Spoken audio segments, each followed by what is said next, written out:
Good evening, everyone. Welcome to the February 10th, 2026 meeting of the Milford Zoning Board of Appeals. Please stand for the Pledge of Allegiance.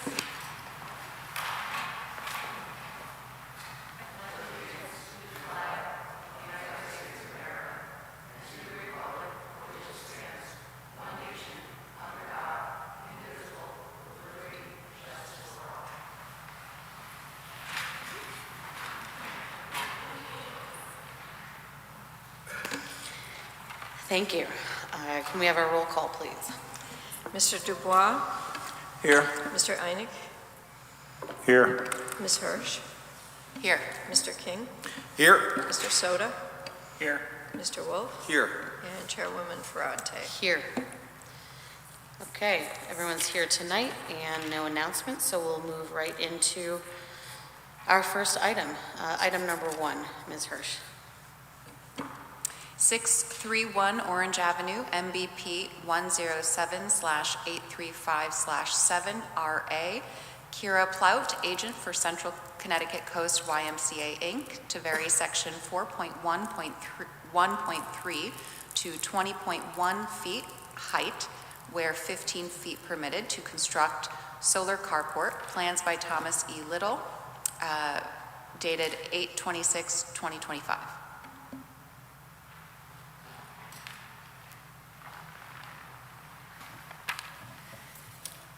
Hi, my name is Tom Little. I'm the site civil engineer of record on the project. This is Ryan Linares with Green Skies. Sir, if you could just adjust the mic so that Oh, we could hear yep, you. sorry. Yeah, thank you. And could you repeat your name?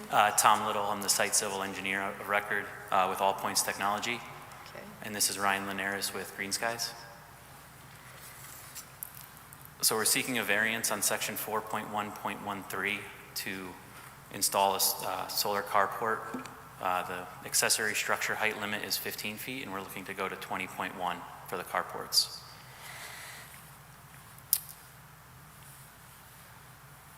The proposed project is to install approximately 547.34 kilowatts of solar carport systems consisting of 2 different carports on the existing parking area. That's the request. Thank you. Okay, so I'm looking at the last page. I'm seeing a cross-section of this structure. So the roof is tilted, correct? That's correct. And there's no, is there any way to adjust the angle of that tilt? It can't go flat, correct? No, that's for efficiency for the solar. Okay. And I see here that the height of the lowest is 13.5 feet, the low end? Yes, that's correct. Okay. So if we were to bring this down to 15 feet, where are we now, 20.1, we'd be around 7.5, 8.5 feet? That's correct, yeah, which would be a Pretty potential low. issue with fire trucks and the buses that go in and out of that facility. I agree. Okay. Any questions for the applicant? Good evening, Mr. Little. How are you? Good, how are you? Excellent, thank you. Are you eliminating any parking spots by putting these in? No. Okay. And what kind of cars are you anticipating parking underneath here? The same vehicles that park there today. Could be trucks, as far as pickup trucks, pedestrian vehicles. It doesn't look like there's any bus parking that happens there today based on the spacing. So what would ever typically fit in your normal spacing?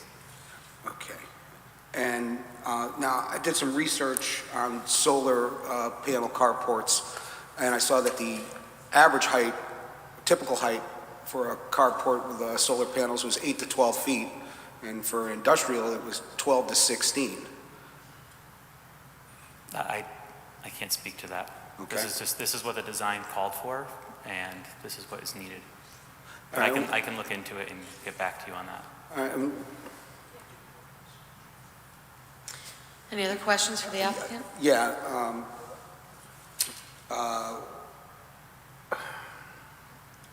I'll get back to it if somebody else has a question.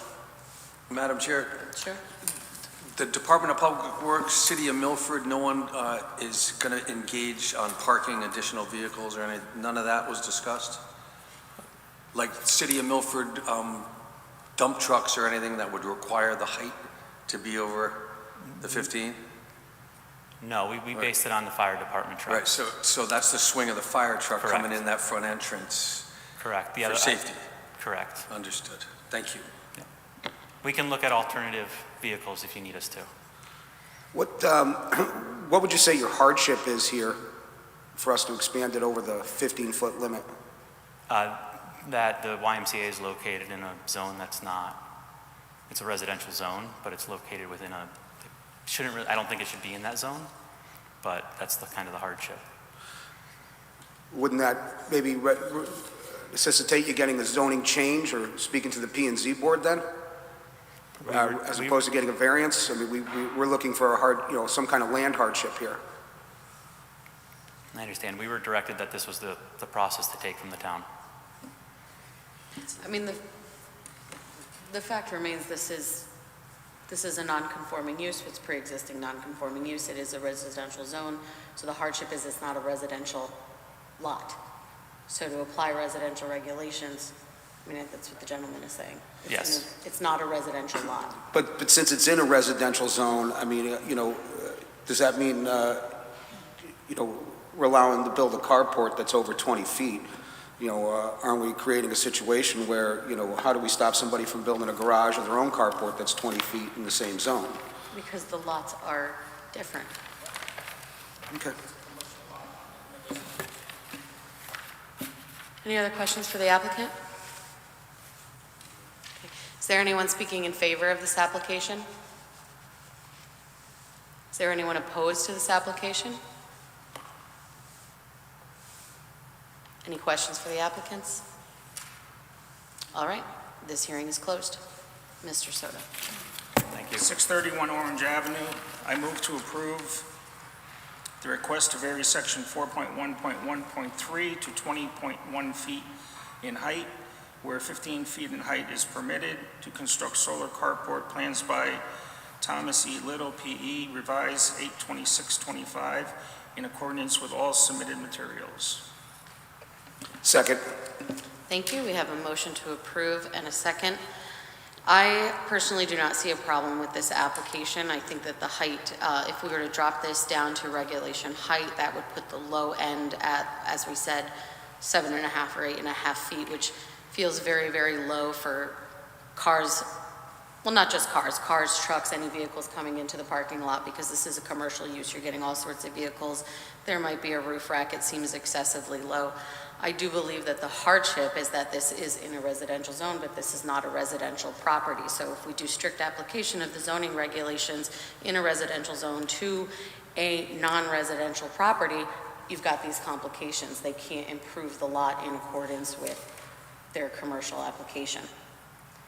I don't think that approving this would open the gates to allowing 21-foot carports in the neighborhood, because those are residential lots, which are reasonably subject to residential regulations. This is a commercial lot which is unreasonably subject to residential regulations. So I personally do not have a problem with this.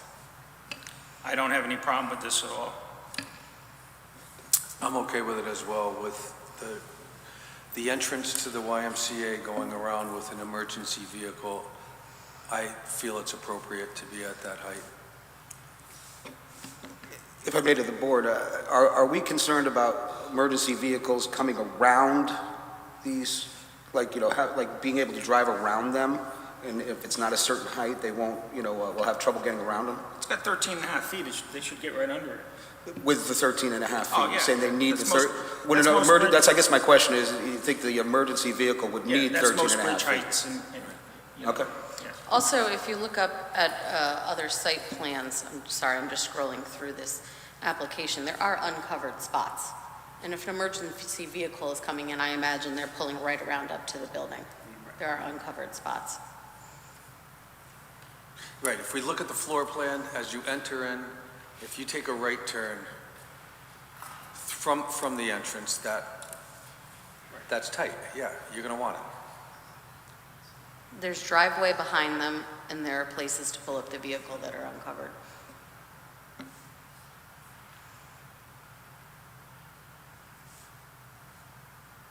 Okay, any other thoughts? All right, we'll take it to a vote. Mr. King, I'm with the motion. Mr. Wolf? With the motion. Mr. Soto? With the motion. Ms. Hirsch? With the motion. And I'm with the motion. Motion passes. Item number 2, Ms. Hirsch. 43 Ridgewood Drive, MBP 39/645/2R10, Christopher Bjorklund, agent for Cavallo Professional Services LLC, to vary section 6.3.2 to expand non-conforming structure, survey by P. Stowell, dated January 20th, 2026.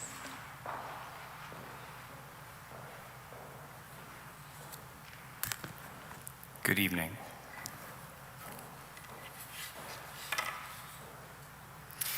The subject property at 43 Ridgewood Drive. Sir, can you Yes? please start with your name and address for the record? Sure. Thank you. My name is Christopher Bjorklund, and I live at 30 Albert Street, Milford, Connecticut. Good evening. The subject property at 43 Ridgewood Drive contains a pre-existing, legally non-conforming front porch and small portion of the dwelling that encroaches in the 25-foot front yard setback, as shown on the recorded survey. This structure, by its nature, is a unique hardship created. The hardship resolution proposed will not increase the nonconformity, and it involves only a modification to the roof height over the existing legally conforming footprint of the structure. There is no expansion of the building footprint. There's no increase in lot coverage. There's no extension of the structure closer to the street. This is strictly a vertical relief request. The exceptional hardship itself arises from a pre-existing non-conforming structure originally built in its location, which makes strict compliance with the current zoning setback of the front yard impractical. Compliance would require removal of a foundation, walls, porch, and substantial demolition of the dwelling, which would eliminate an existing functional portion of the home. It's an inherited condition, and it's not one created by the hardship request itself. The requested relief represents the minimum variance necessary to allow a reasonable improvement of the property. This will not alter the essential character of the neighborhood, and it will not result in any detriment to the adjacent properties or public welfare. Tremendous efforts gone into presenting a hardship resolution that is reasonable, that is minimal, that is defensible, and that does not change the neighborhood character. Thank you. Thank you. Okay, so I'm looking at the existing footprint and the proposed footprint. Are you going to be demolishing the existing house to build the new house? Not at all. You're going to be building a new foundation out? The house itself that's existing, we've had JMR Architectural, and we've had McHale Engineering to the site. We have completed their work, their site work, and we're going to be retaining the foundation. So it's going to be an addition and a sizable one on the back of the property. Okay, so the roof of the existing house is coming off and it's being rebuilt all the way up and the foundation is staying? The roof is, yeah, that is correct. So the first floor deck, the second floor deck, and the walls will all remain.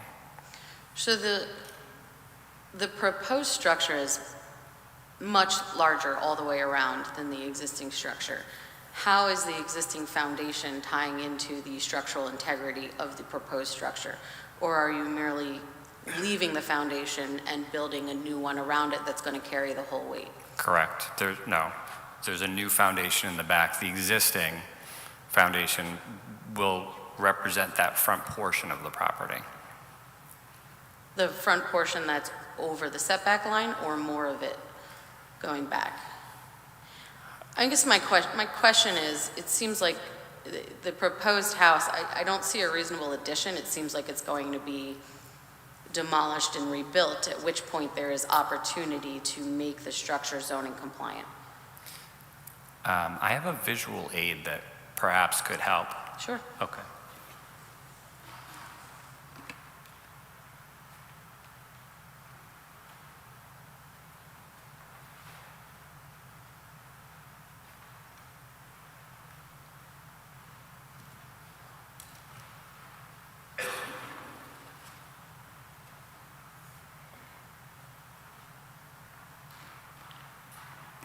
You'll see in the white, that is conforming. What I am asking you for is what is not in the white.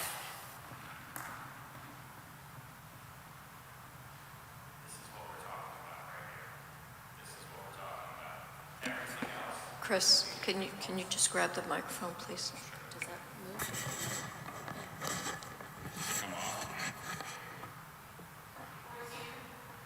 You can pull the easel back, we can still see it.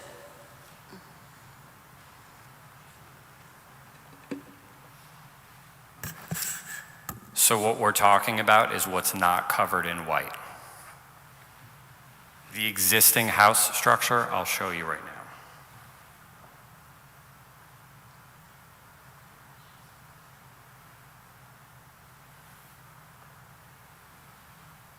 So the foundation remains intact.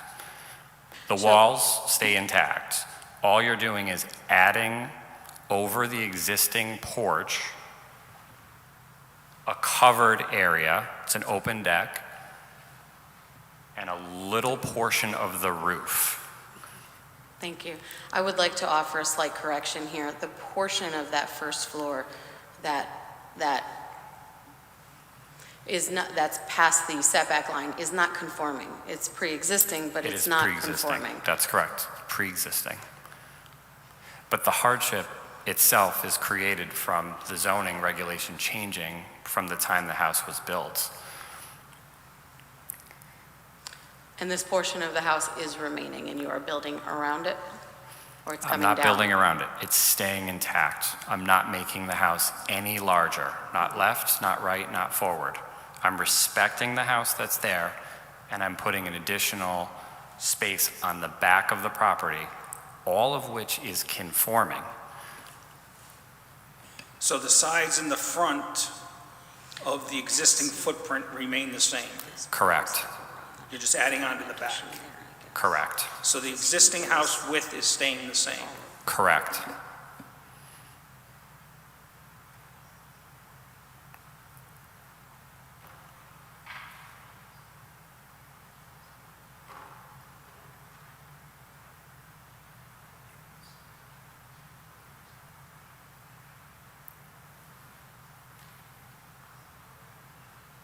Any other questions for the applicant? Okay. I Anyone? mean, I'm not, when you look at the existing conditions versus the proposed, you know, I don't know if it's just the scale of how Paul drew it, but the existing house does look smaller, but he has no measurements on there to tell me what the widths are, you know? So I see what you're saying, you know what I mean?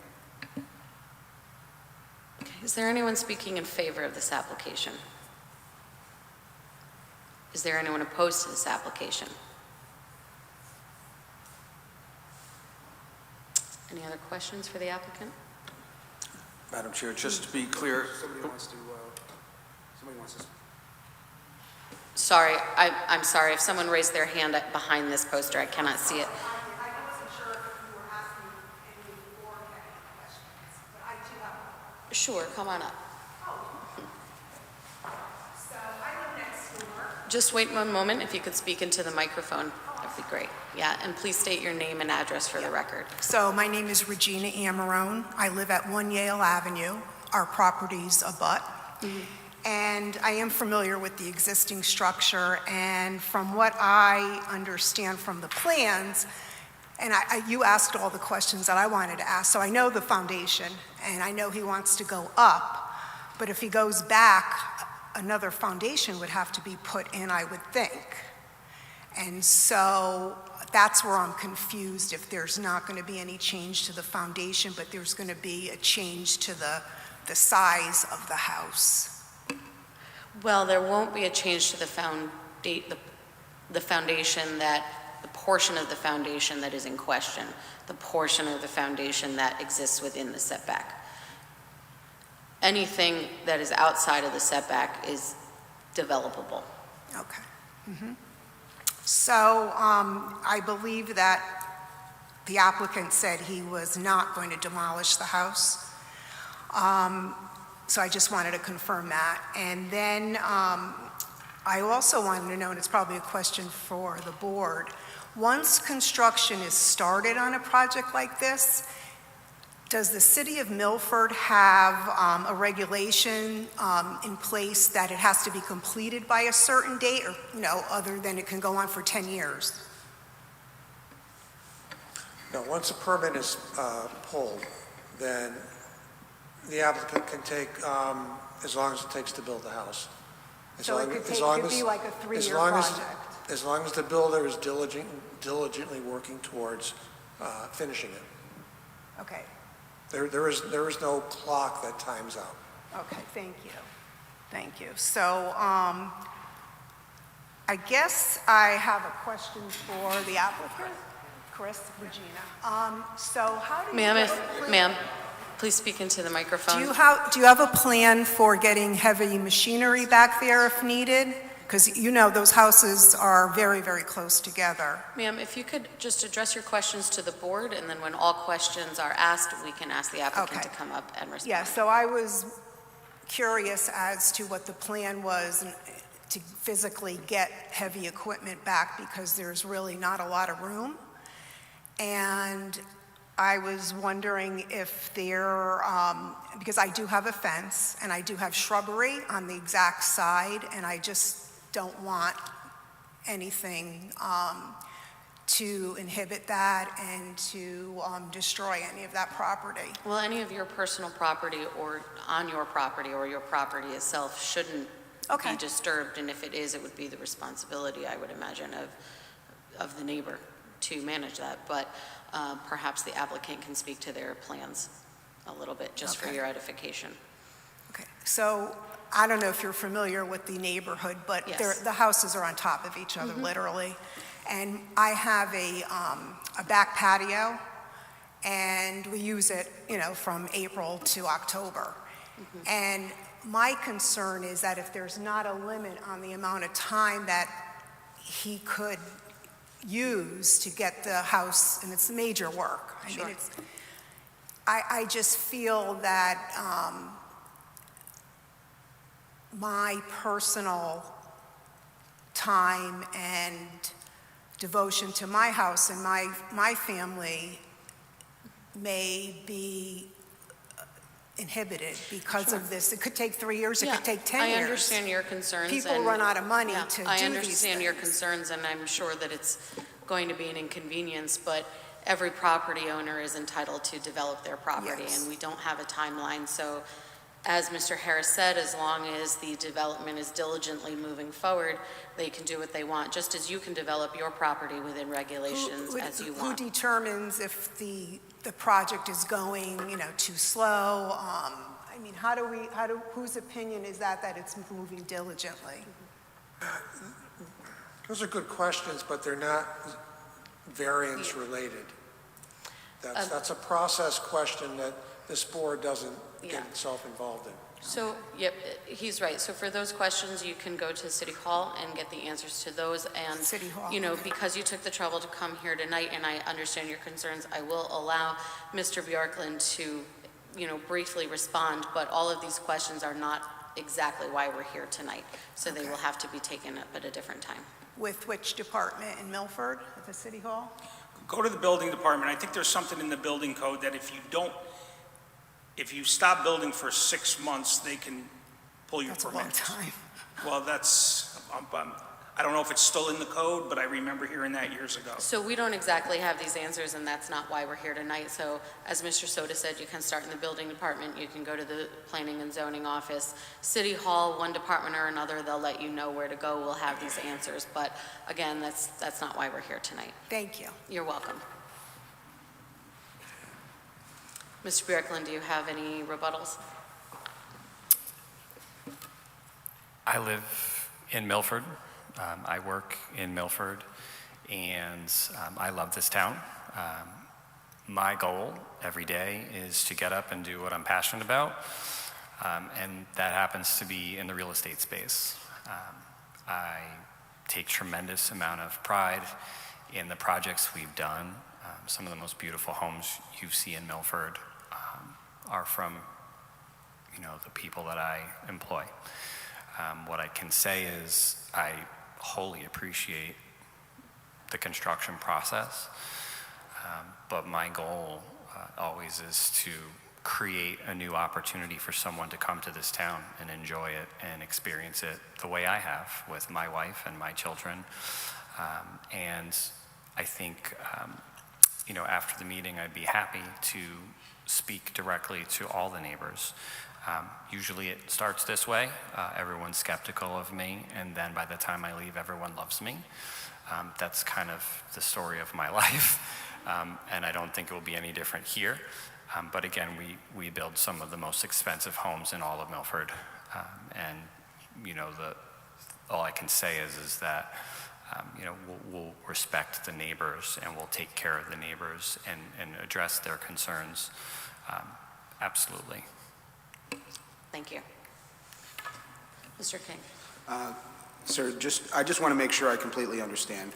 You're not expanding the footprint of the current structure, but you are adding on an addition in the rear, but it's within the setback. Correct. Okay. And Miss, if I may, are you opposed to this project or are you for this project? Undecided then? Okay. Any other questions?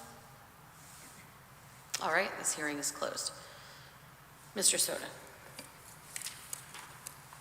43 Ridgewood Drive, I move to approve the request to vary section 6.3.2 to expand non-conforming structure survey by Paul Stowell, 1/20/26, in accordance with all submitted materials.